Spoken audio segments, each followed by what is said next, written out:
Hello বন্ধুরা, welcome back to my channel. কেমন আছেন আপনারা সবাই? আশা করি আপনারা সবাই খুব ভালো আছেন। আজকে আবার নিয়ে হাজির হলাম কিছু দুর্দান্ত কিচেন টিপস নিয়ে, যেগুলো জানা থাকলে আপনাদের প্রত্যেকটি কাজ খুব সহজ হয়ে যাবে। নিজের জন্য টাইম বাঁচিয়ে অনেক সাশ্রয়ও করে নিতে পারবেন। তো চলুন চটপট করে আজকের ভিডিওটি শুরু করা যাক। তো বন্ধুরা, এখানে আমি একটা পাত্র নিয়েছি আর সেই পাত্রের মধ্যে 1 গ্লাস জল ঢেলে দিলাম। এবার নিয়ে নিতে হবে হাফ টিস্পুন মতো হলুদ গুঁড়ো, আর তারই সাথে আমাদের নিয়ে নিতে হবে কর্পূর। তো এখানে কর্পূরের দুটো কর্পূর আমি দিয়ে দিলাম। চাইলে আপনারা কর্পূর দুটোকে গুঁড়ো করেও দিতে পারেন। তারপর 1 ঢাকনা ভিনিগার দিয়ে দিন। ভিনিগারটি অবশ্যই দিতে হবে। আর তারপরে আমাদের দিয়ে দিতে হবে সুগন্ধযুক্ত ট্যালকাম পাউডার। 2 চামচ মতো সুগন্ধযুক্ত, যে কোনো সুগন্ধযুক্ত ট্যালকাম পাউডার দিলেই হবে।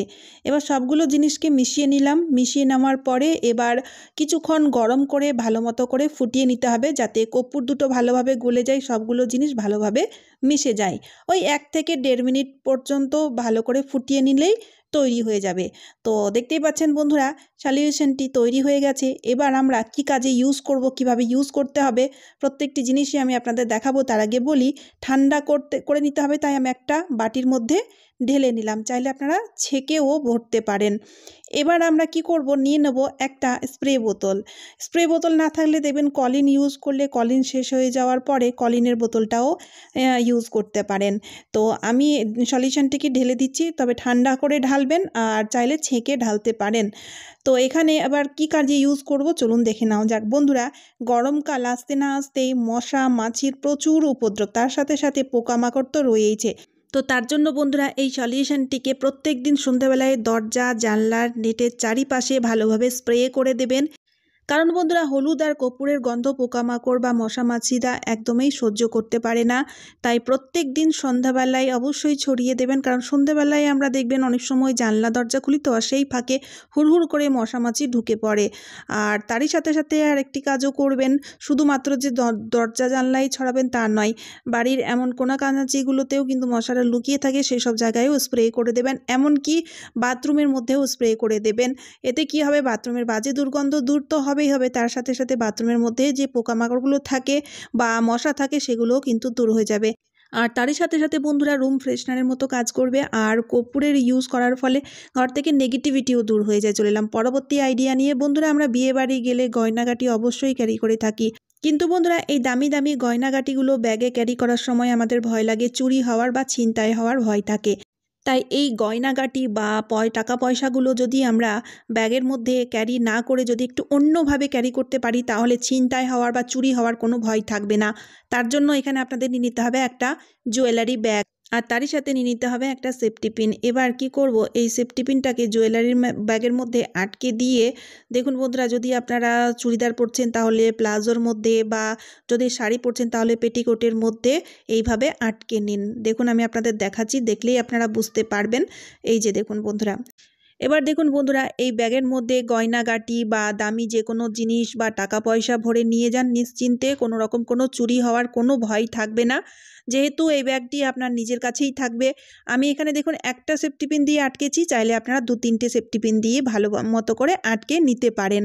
এতে আর কোনো রকম কোনো ছিনতাই হওয়ার ভয় থাকবে না। সেফলি আপনারা গয়নাগাটি বা দামি জিনিস ক্যারি করতে পারবেন। আশা করছি আইডিয়াটি ভালো লাগবে। ভালো লাগলে অবশ্যই ভিডিওটি শেয়ার করতে ভুলবেন না। চলে এলাম পরবর্তী আইডিয়া নিয়ে। বন্ধুরা, অনেক সময় দেখা যায় আমরা রুটি সেকার সময় দেখবেন রুটির ভাপ লেগে যায়, আর যার ফলে ফোসকা পড়ে যায় বা প্রচণ্ড জ্বালা করে। তো সেই মুহূর্তে না জলদি একটা কাজ করবেন।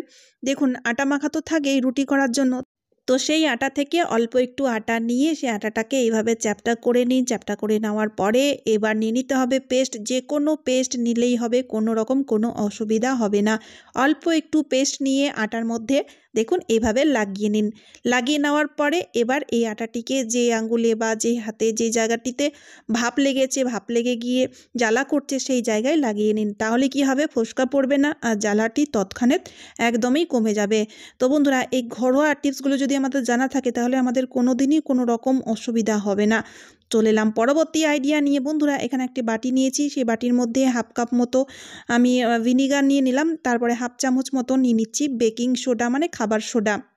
যদি বেকিং সোডা না থাকে তাহলে ইনো নিয়ে নিতে পারেন এর জায়গায়, ঠিক আছে। এবার দুটো জিনিস ভালোভাবে মিশিয়ে নিয়েছি। মিশিয়ে নেওয়ার পরে আমরা কোথায় ইউজ করব চলুন দেখে নেওয়া যাক। বন্ধুরা, টয়লেটের সিটের মধ্যে ঢেলে দিন। এতে কি হবে, অনেক সময় দেখা যায় টয়লেট সিটের মধ্যে কালো কালো বা দেখবেন হলুদ লাল ছাপ ছাপ দাগ থাকে, সেগুলো পরিষ্কার হয় না। তো এইভাবে যদি ঢেলে দিয়ে কিছুক্ষণ রেখে দিয়ে পরিষ্কার করে নিতে পারেন না ব্রাশ দিয়ে, তাহলে দেখবেন যত রকমের দাগ ছোপ সব কিন্তু পরিষ্কার হয়ে যাবে। আর তারই সাথে সাথে টয়লেটটি পুরোপুরিভাবে ব্যাকটেরিয়া ফ্রি হয়ে যাবে। চলুন এবার দেখে নেওয়া যাক পরবর্তী টিপসটা। বন্ধুরা, এই যে ক্লোথ ক্লিপ মানে কাপড় শুকোনোর যে ক্লিপগুলো, সেগুলো কিন্তু প্রত্যেক ঘরেই ইউজ হয়, কিন্তু এগুলোকে ঠিকঠাক মতো না রাখতে পারলে হারিয়ে যায়। ছোট জিনিস এমনিতেই দেখবেন হারিয়ে যায়। তো আমরা এই ক্লিপগুলোকে কিভাবে অর্গানাইজ করে রাখবো যাতে একদমই না হারিয়ে যায় আর ইউজ করতে গেলেও যাতে সুবিধা হয়, তার জন্য এখানে নিয়ে নিতে হবে একটা মেটালের চুড়ি। এবার এই চুড়ির মধ্যে ক্লিপগুলোকে যদি আমরা এইভাবে আটকে রাখি, তাহলে দেখবেন এই ক্লিপগুলো আর হারিয়ে যাওয়ার কোনো রকম কোনো ভয় থাকবে না। আর সবচেয়ে বড় কথা হচ্ছে, ইউজ করার সময় কত সুবিধা হবে। যখন আপনাদের কাপড় শুকোনোর সময় ইউজ এর জন্য লাগবে, তখন দেখুন হাতের মধ্যে ঝুলিয়ে নিয়ে খুব সহজেই কাপড়ের মধ্যে ক্লিপগুলোকে লাগাতে পারবেন। বা কাপড় শুকিয়ে গেলে যখন ক্লিপগুলোকে উঠিয়ে রাখার ক্ষেত্রে হবে, তখনও কিন্তু এই চুড়িটাকে হাতে ধরে রেখে ক্লিপগুলোকে একটা একটা করে লাগিয়ে নিন আর যে কোনো জায়গায় হ্যাং করে দিন। তাহলে এই ক্লিপগুলো হারিয়েও যাবে না আর ইউজ করতে গেলেও সুবিধা হবে। আশা করছি ট্রিকটি আপনাদের দারুণ কাজে দেবে। চলুন এবার দেখে নেওয়া যাক পরবর্তী টিপসটা। বন্ধুরা, কমলা লেবু শীতকালে প্রচুর পাওয়া যায়, আমরা প্রচুর খেয়েও থাকি। তবে কমলা লেবু খাওয়ার পরে কমলা লেবুর খোসাগুলোকে ফেলে দিচ্ছেন, ফেলবেন না বন্ধুরা। এই কমলা লেবুর খোসা কিন্তু অনেক উপকারে আসে। তারই মধ্যে দিয়ে একটা আইডিয়া শেয়ার করছি। রান্না বান্না করার পরে দেখবেন অনেকক্ষণ পর্যন্ত গ্যাস বার্নারটি গরম থাকে। তো সেই গরম গ্যাস বার্নারের মধ্যে কমলা লেবুর খোসাগুলোকে যদি আমরা এইভাবে রেখে দিতে পারি, তাহলে দেখবেন কমলা লেবুর যে একটা সুন্দর অ্যারোমা, সুন্দর সুগন্ধ সারা ঘরে ছড়িয়ে যাবে। বিশেষ করে কিচেনের মধ্যে যদি কোনো রকম কোনো বাজে দুর্গন্ধ থাকে, এমনিতেই দেখবেন বন্ধুরা মাছ মাংস রান্না করলে কিচেন পুরো আস্তে আস্তে গন্ধ করে বা বাজে দুর্গন্ধ তো থাকেই কিচেনে। তো সেই বাজে দুর্গন্ধ খুব সহজেই পরিষ্কার হয়ে যাবে। তাই বন্ধুরা, এই খোসাগুলো না ফেলে যদি আমরা এই ছোটো ছোটো কাজগুলো করে নিতে পারি, এতে আমাদের সঞ্চয় হবে আর আমাদের মুডও ফ্রেশ থাকবে। চলে এলাম পরবর্তী আইডিয়া নিয়ে। তো বন্ধুরা, ওষুধের বক্স থেকে আমি যে কোনো একটা পাতা বের করে নিয়ে দুটো ট্যাবলেট বের করে নেব। যে কোনো ট্যাবলেট আপনারা নিয়ে নিতে পারেন, ক্যাপসুল ছাড়াই যে কোনো ট্যাবলেট নিলেই হবে। এবার কি করব, এই ট্যাবলেটটিকে গুঁড়ো করে নিতে হবে। তো ভালো মতো একটু গুঁড়ো করে নেবেন, যাতে ভালো করে ট্যাবলেটের মানে গুঁড়ো পাউডার হয়ে যায়। এবার একটা তাওয়া গরম করে সেই ট্যাবলেট গুঁড়োটাকে তাওয়ার মধ্যে রেখে তারপরে না একটু গরম করে নিতে হবে। খুব বেশি একদম পুড়িয়ে ফেললে হবে না, হালকা একটু গরম হলেই হবে।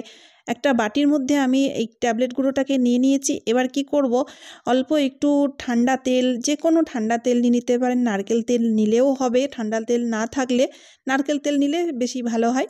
তো দেখুন ট্যাবলেট পাউডারটাকে আমি তেলের সাথে ভালোভাবে মিশিয়ে তৈরি করে নিয়েছি। এবার দেখুন বন্ধুরা, গরমকালে দেখবেন চুলকানির মতো সমস্যা হয়ে থাকে।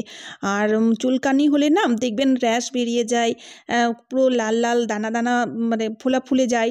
তো সেই সমস্যাটি যদি হয়ে থাকে, তাহলে না এই যে দানা বেরিয়ে গেছে, লাল হয়ে গেছে, সেই সব জায়গায় যদি তেলের সাথে মেশানো এই ট্যাবলেট গুঁড়োটাকে লাগিয়ে কিছুক্ষণের জন্য রাখতে পারেন, তাহলে দেখবেন 1 থেকে 2 দিনের মধ্যেই চুলকানির সমস্যা ঠিক তো হয়ে যাবে, তার সাথে সাথে এই যে ফোলা র্যাশগুলো রয়েছে সেগুলোও কিন্তু ঠিক হয়ে যাবে।